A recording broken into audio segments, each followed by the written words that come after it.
ទីអំបត្តិខាងមួយទីប៉ុនទៅខាងខាងទីប៉ុននៅតុងចាប់នៅតុងហាចាប់តុងហា4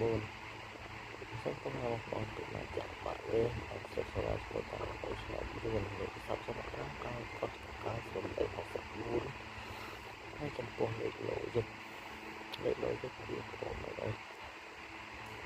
ការ8គុណការ7គុណ3លេខនៅ9ការ8គុណទំនាក់ទំនងគឺបងបានធ្វើត្រូវដោយសារតែរបស់ទៅបានធ្វើជូនបងប្អូនតែថ្ងៃនេះវាលេខបាក់ច្បាស់ទៅបងប្អូនចំណេះលេខ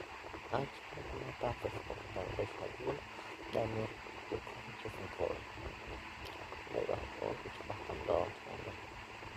មកបួកន្លះទៅនេះត្រូវជូនបងប្អូនតាមបងប្អូនមាននឹងហើយសូមជូនពរនៅតាមដានវិទ្យុរបស់ខ្ញុំ